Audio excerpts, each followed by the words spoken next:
What's going on? Today we do have LeBron replacing Michael Jordan in the 1990s. We're here in the 1991 through 1992 NBA season, and quite honestly, this Bulls team isn't that good. Outside of our starting lineup, we have 3 players coming off our bench in Stacey King, Scott Williams, and Bill Cartwright. Both LeBron and Pippen are getting about 40 minutes a game. LeBron was able to take an MVP due to averaging pretty much a 30-point triple-double, also shooting 44% from 3 in the 90s, which is pretty much unheard of. Scottie Pippen, another player for the rest of the rebuild, 23 points, 9 rebounds, 6 assists, 2 steals, over a block, 53% from 3. I like the pairing alongside Pippen and LeBron. That is going to be the backbone of this rebuild. I'm not too sure what we're going to do to the rest of the lineup. Horace Grant's our 3rd best player, 9 points, 9 rebounds.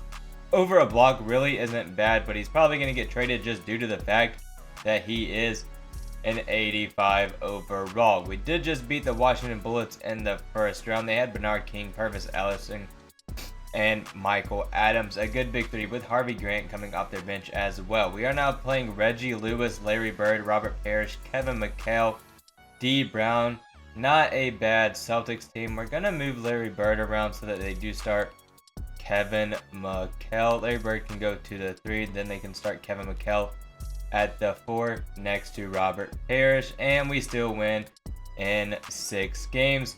The Cavs, we are playing them in the conference finals. Mark Price, Craig Elo, Frank Bukowski, Larry Nance, Brad Daugherty, Hot Rod Williams, Terrell Brandon, Steve Kerr. My gosh, this is definitely the deepest roster we've had to play yet. We're going to take this series game by game. I really think LeBron's just going to dominate this entire video.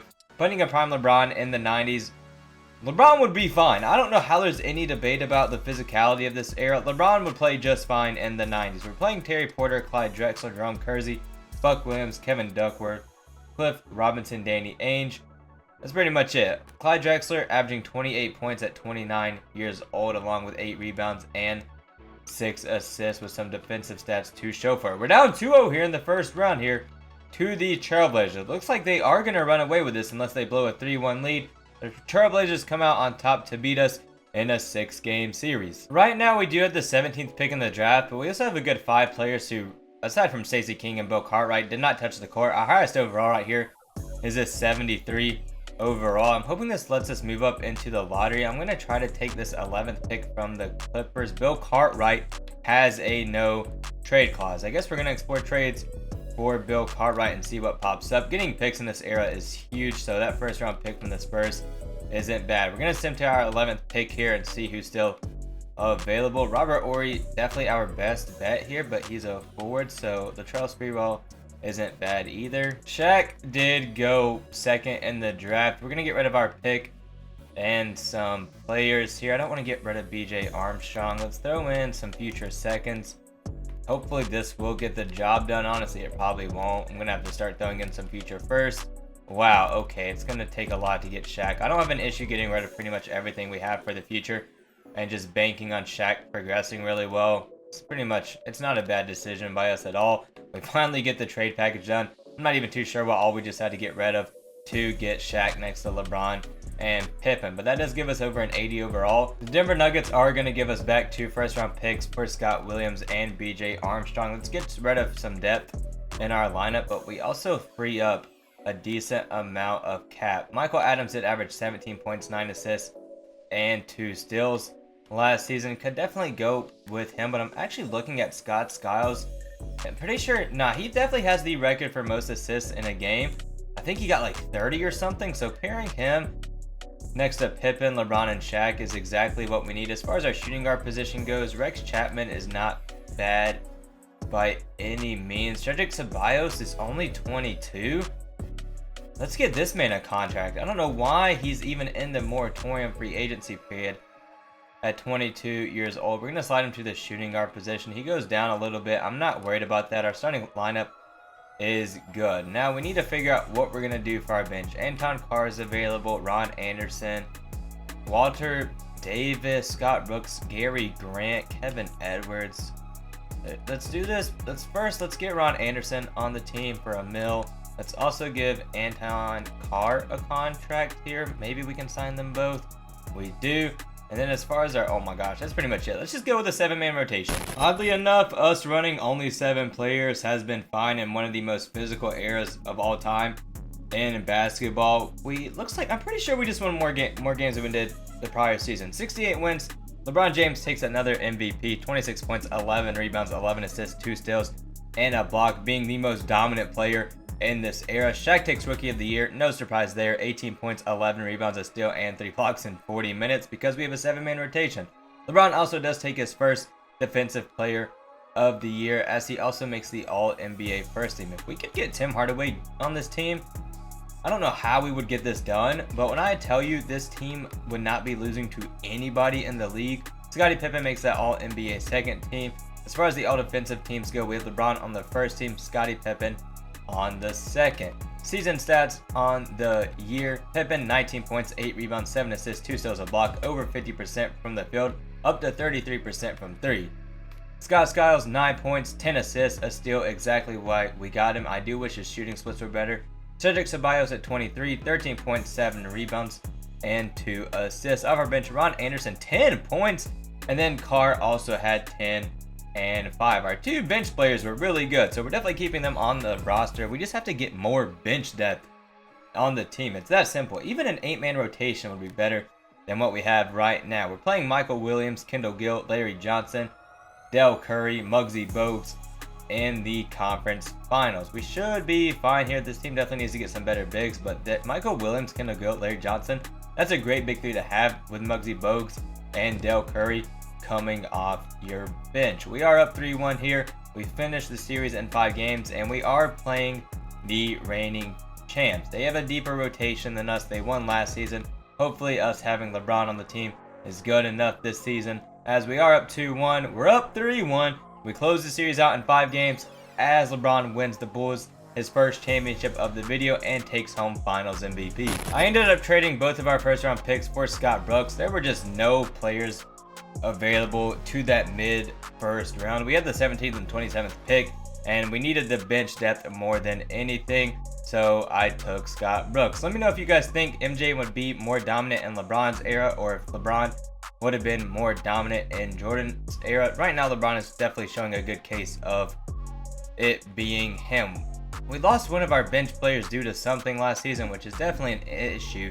Anthony Bowie on a minimum contract. He's only 26. Hopefully he can develop for us. I'm going to slide him to that small forward position. Did we use... No, we did not. Wait, whoa. Who were we starting? Were we starting Cedric Ceballos last season and I just didn't know it? Where is Anthony? Alright, we get Anthony Bowie on the team. Gonna slide him to the small forward position. He's 6'6" at the end of the day. Anyway, and we now have an 8-man rotation. Once again, LeBron takes another MVP with 24 points, 10 rebounds, 10 assists, 2 steals, and a block. His worst stat line of the video is still a near point 24-point triple-double with 2 steals and a block, as he also takes Defensive Player of the Year, and he's on the All-NBA First Team. Shaq's up to the All-NBA Second Team in his sophomore season. Scottie Pippen's on the All-NBA Third Team. LeBron on the All-Defensive First Team.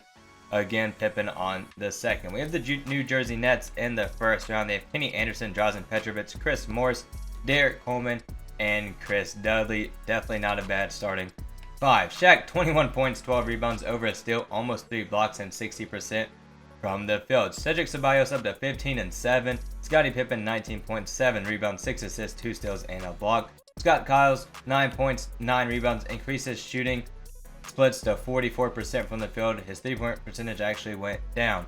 Anton Carr, 9 points, 3 rebounds off our bench. Scott Brooks had 6 points, 4 assists. Anthony had 5 points, 3 rebounds, and 2 assists, and he almost shot 50% from the field. We have the Celtics in the second round. They're still running the same lineup they were a while ago, except D. Brown is now their starting point guard because he's progressed to an 85 overall. We're playing the Charlotte Hornets once again in the conference finals, where we get an easy 4-1 win, and we are finally playing a different team in the finals. The Utah Jazz, one team that was not able to win a championship due to Michael Jordan. Karl Malone's only a 30 and 10 player. John Stockton's averaging 13 points, 12 assists, and 3 steals. Hopefully we can do exactly what MJ did and just completely erase this team off the map, as we are up 2-0 here. They do take game 3 we come right back and take game 4 to close the series out in 5 games. Spud Webb, a 5'7" point guard who has pretty much an 80,000-inch vertical, is coming to the roster. We're getting rid of our 16th pick in the draft to get a better backup point guard on the team, which means we are going to be trading Brooks off of the roster, and we don't have anybody to get back in this moratorium free agency period. Yes, we do. Anton Carr, we got to get you back. I also have to get Scott Brooks back to trade him away. He's up to a 78 overall, which is great. He's been good off the bench, has helped us win some NBA championships.